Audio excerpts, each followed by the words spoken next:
شاہ صاحب شکریہ. 23 مئی کو جو سیل ہوا آفس آج ڈی سیل ہو گیا. کن کن سٹیپ سے کن کن مراحل سے گزرنا پڑا ہے اور کیا مشکلات کا سامنا کرنا پڑا؟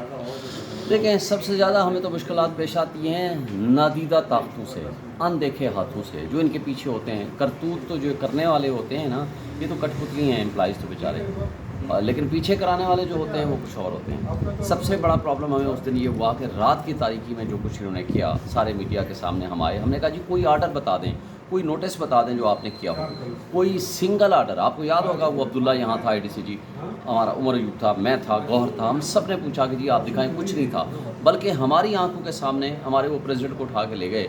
اور نہ صرف یہ کہ اس کے خلاف ایف آئی آر جو کاٹی وہ دہشت گردی کی کاٹی، اور کہا کہ جناب انہوں نے فائرنگ کی ہے. سارا میڈیا موجود تھا. یعنی بےایمانی اپنی آنکھوں میں دھول جھونکنے کے مترادف ہے، اور اتنی ڈس آنیسٹی ساری پبلک کے سامنے، پوری میڈیا کے سامنے، پوری قوم کے سامنے، پوری قوم دیکھ رہی تھی. خیر بہرحال اس کی ہم نے ضمانت کرائی، ہم نے فوری طور پر پٹیشن فائل کی. آفٹر ہیئرنگ دی کیس 3 تاریخ کو ہمارے حق میں فیصلہ آ گیا. کورٹ نے لکھ دیا ود امیڈیٹ افیکٹ، یعنی 4 آج ہی جا کر کے اس کو ڈی سیل کریں. لیکن آپ کو پتہ ہے اسی وقت بھاگم بھاگ ہم پہنچے ان کے پاس، سی ڈی اے کے پاس. ہمارا راشد صاحب ہے امپلائی، اس نے لکھ کے دیا. پھر 4 تاریخ کو میں نے لیگل نوٹس دیا، ان سے رابطے کیے، کوششیں کی، نہیں کیا. پھر کنٹیمپٹ نوٹس کی، کنٹیمپٹ میں پھر کورٹ نے آرڈر کیا کہ فوری طور پر ڈی سیل کریں، یعنی آج ہی جا کر کے ڈی سیل کریں اور رپورٹ جمع کرائیں. لیکن پھر نہیں کیا. آج 13 ہے کہ 14 تاریخ ہے؟ 13 تاریخ کو آج پھر جا کر کے جب کورٹ میں لگا تو انہوں نے سب سے پہلا، بلکہ انہوں نے آئی سی اے بھی فائل کر دیا، حالانکہ آئی سی اے مینٹینیبل نہیں ہے. کل کورٹ نے کہا کہ کیوں ڈی سیل نہیں کیا. آج جا کر کے جھوٹ بول دیا کہ جی ہم نے ان کو خط لکھے ہیں، آئیں ڈی سیل کرانے کے لیے کوئی آتھورائزڈ افسر مقرر کریں. اور میں نے کہا ڈی سیل کرنے کے لیے کوئی آتھورائزڈ افسر تو آپ نے کوئی نوٹس نہیں دیا، ہمیں کوئی ریزن نہیں دی. ہماری آنکھوں کے سامنے 400 پولیس والے اٹھا کے لے آئے اور ڈی سیل کرنے کے لیے آپ کو آتھورائز. میں نے کہا میرا نمبر نہیں تھا، میرا لیگل نوٹس ان کے پاس موجود ہے، میرا ایک بندہ سارا دن بیٹھتا ہے ان کے پاس، وہ نہیں کرتے. میں نے کہا یہ جو وکیل کھڑا ہوا ہے جن کے ذریعے یہاں جھوٹ یہ بلوا رہے ہیں سی ڈی اے والے، ان سے پوچھیں کہ ان کے پاس میرا نمبر تھا یا نہیں تھا. کورٹ نے فوری طور پر کہا کہ ابھی میں آتھورائز مقرر کرتا ہوں شعیب شاہین کو، یہ جائیں گے. بیل ایف مقرر کرایا، جائیں 11 بجے سے پہلے ڈی سیل کر کے آئیں. پھر میں یہاں آیا تقریباً 10 سوا 10 بجے کے قریب آرڈر آیا. میں یہاں تقریباً پونا گھنٹہ کھڑا رہا.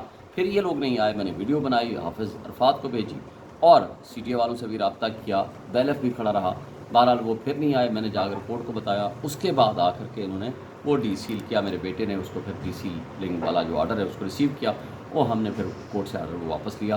لیکن جو کچھ یہ کر رہے ہیں، جس طرح کی کافی ڈیمیج بھی ہے باہر سے، ہم دیکھ رہے ہیں باہر آپ کی جو پروٹیکشن ایریا تھا وہ ڈیمیج نظر آ رہا ہے. اندر بھی کوئی اس طرح کا کوئی ڈیمیج ہے یا ابھی تو یہ تو دیکھیں آج کھلا ہے، ابھی چیک کریں گے، یہ تو میرا اسٹاف بتائے گا.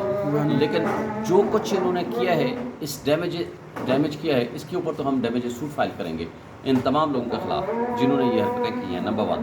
نمبر 2، جو کچھ ہے جو انہوں نے ڈی سیل کرنے کے کا آپ یہ دیکھیں گے کہ جو وابڈا والے تھے ان کی بےایمانی دیکھیں، ان کی پوری بلز جمع ہے، ہر چیز جمع ہے. وابڈا والوں نے بجلی کاٹ دی. بھائی تم نے کس کیپیسٹی میں، ان کو کس نے حکم دیا، یا ان کو کیسے خواب آیا کہ جناب جائیں اور ان کی بجلی کاٹ دیں بغیر کسی وجہ کے، بغیر کسی آتھورائزیشن کے، بغیر کسی لیٹر کے. یعنی سی ڈی اے کا ہمارا پھڈا ہے، چل جو بھی ہے غلط ہے صحیح ہے، لیکن وابڈا کو کیا تکلیف ہوئی. یہاں سے آپ اندازہ لگائیں وہ کون سے اندیکھے ہاتھ ہیں جو یہ نہیں چاہتے کہ پی ٹی آئی ایک اتنا بڑی پارٹی اپنا سینٹرل سیکریٹریٹ میں بیٹھ کے اپنے کام کر سکیں. کیا دفتر نہیں ہوگا؟